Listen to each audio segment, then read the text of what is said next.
আসসালামু আলাইকুম সবাইকে বিডি নিউজ ইউটিউব চ্যানেলটির পক্ষ থেকে স্বাগতম। আশা করছি আপনারা সবাই খুব ভালো আছেন। আপনাদের জন্য গুরুত্বপূর্ণ তথ্য নিয়ে হাজির হয়ে গেলাম, যেটা কিন্তু এফটিতে বেতন তথ্য সংশোধনের শেষ সময় জানালো মাওসি, অর্থাৎ যেই সময়টি তারা বলে দিয়েছে রিসেন্টলি, সেই সময়ের ভিতরেই আপনারা যদি তথ্যগুলো সংশোধন না করেন তাহলে কিন্তু আপনাদের বেতন ভাতাগুলো বন্ধ হয়ে যাবে। এটা সব শিক্ষক কর্মচারীদের জন্য খুবই গুরুত্বপূর্ণ। না টেনে ভিডিওটি দেখার অনুরোধ করছি। তাই বলবো যে ভিডিওটি না টেনে সম্পূর্ণ দেখলে আপনি কিন্তু এই প্রসেসে কাজ করতে পারবেন। আর ভিডিওর শুরুতে আপনাদের প্রতি অনুরোধ থাকবে, সেটি হলো আপনি যদি এই চ্যানেলে নতুন একজন দর্শক হন তাহলে চ্যানেলটি সাবস্ক্রাইব করে দিবেন এবং আমাদের সাথে যুক্ত থাকবেন, কারণ আমরা সর্বপ্রথম আপনাদের জন্য আপডেট নিউজগুলো সবার আগে এই চ্যানেলে প্রকাশ করি। তো দ্য ডেইলি ক্যাম্পাস পত্রিকা প্রকাশিত হয়েছে ইএফটিতে বেতন তথ্য সংশোধনের শেষ সময় জানালো মাওসি। দেখেন 4 মার্চ 2025 কিন্তু প্রকাশিত হয়ে গেছে। বেসরকারি শিক্ষা প্রতিষ্ঠানে কর্মরত এমপিভুক্ত 3.5 লাখ শিক্ষক কর্মচারীদের ইলেকট্রনিক ফান্ড ট্রান্সফার বা এফটির মাধ্যমে বেতন ভাতা দিয়েছে সরকার। বেতন পাওয়া শিক্ষক কর্মচারীদের মধ্যে 1,89,000 প্রার্থীর তথ্যে কোনো ভুল পাওয়া যায়নি। তবে অবশিষ্ট প্রায় 2 লাখ শিক্ষক কর্মচারীদের তথ্য সংশোধন করতে হবে। নির্ধারিত সময়সীমার মধ্যে তথ্য সংশোধন না হলে তাদের বেতন বন্ধ হয়ে যাবে। খুবই দুঃখজনক একটা বিষয়।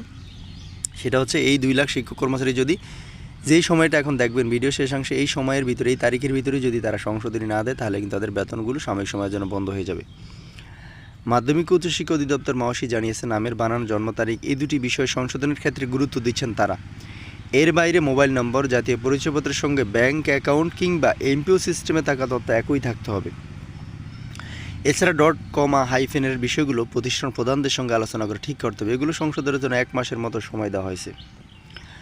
জানতে চাইলে মাওসির উপপরিচালক সাধারণ প্রশাসন মোহাম্মদ শাহজাহান দ্য ডেইলি ক্যাম্পাসকে বলেন, এফটিতে বেতন পাওয়া শিক্ষক কর্মচারীদের মধ্যে যাদের তথ্যগত ভুল রয়েছে তাদের আগামী 6 এপ্রিল পর্যন্ত সময় দেওয়া হয়েছে। এই সময়সীমার মধ্যে তথ্য সংশোধন করতে হবে। তথ্য সংশোধন না হলে স্বয়ংক্রিয়ভাবে বেতন বন্ধ হয়ে যাবে। যতদিন তারা তথ্য সংশোধন করবেন না ততদিন বেতন বন্ধ থাকবে। তথ্য সংশোধনের জন্য প্রতিষ্ঠান প্রধানদের ড্যাশবোর্ড উন্মুক্ত করে দেওয়া হয়েছে কিনা এমন প্রশ্নের জবাবে মাওসির এই কর্মকর্তা আরও বলেন, আমার জানা মতে প্রতিষ্ঠান প্রধানদের ড্যাশবোর্ডে অ্যাক্সেস দেওয়ার কথা। বিষয়টি আমাদের education management and information system বা এমআইএস সেল দেখছে। বিষয়টি সম্পর্কে তারাই ভালো বলতে পারবে। 6 এপ্রিলের মধ্যে অবশ্যই শিক্ষক কর্মচারীদের তথ্য সংশোধন করতে হবে।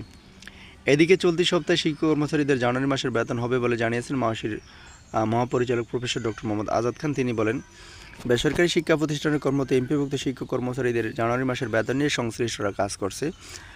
আমাদের বাজেটের কোনো ঘাটতি নেই, তবে টেকনিক্যাল কিছু কারণে জানুয়ারি মাসের বেতন ছাড় করতে কিছুটা বিলম্ব হচ্ছে। খুব দ্রুত সময়ের মধ্যে শিক্ষক কর্মচারীরা ব্যাংক থেকে টাকা উত্তোলন করতে পারবেন। মাওসি ডিজি আরও জানান, বেতন না হওয়ায় শিক্ষকরা কষ্টে আছেন, তবে ভালো কিছু পেতে হলে কষ্ট স্বীকার করতে হবে। এই অসুবিধা সাময়িক। এই প্রক্রিয়াটি পুরোপুরি চালু হয়ে গেলে শিক্ষকরা মাসের শুরুতেই বেতন পাবেন। আশা করছি চলতি সপ্তাহে শিক্ষকরা জানুয়ারি মাসের বেতন পাবেন। জানা গেছে বেসরকারি এমপিভুক্ত প্রায় 3.5 লাখ শিক্ষক কর্মচারীরা বেতন দিতে এজি অফিসে তথ্য পাঠানো হয়েছে। আগামীকাল বুধবার অথবা আগামী বৃহস্পতিবার শিক্ষক কর্মচারীদের ব্যাংক অ্যাকাউন্টে বেতন যাবে।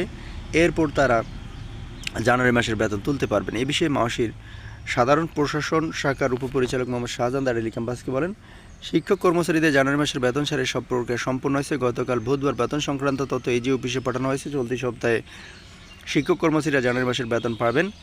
তা আশা করি বুঝতে পেরেছেন। পরবর্তী নিউজ পেতে অবশ্যই আমাদের সাথে আপনারা সবসময় যুক্ত থাকবেন। আপনাদের প্রতি শুভকামনা থাকবে। আসসালামু আলাইকুম।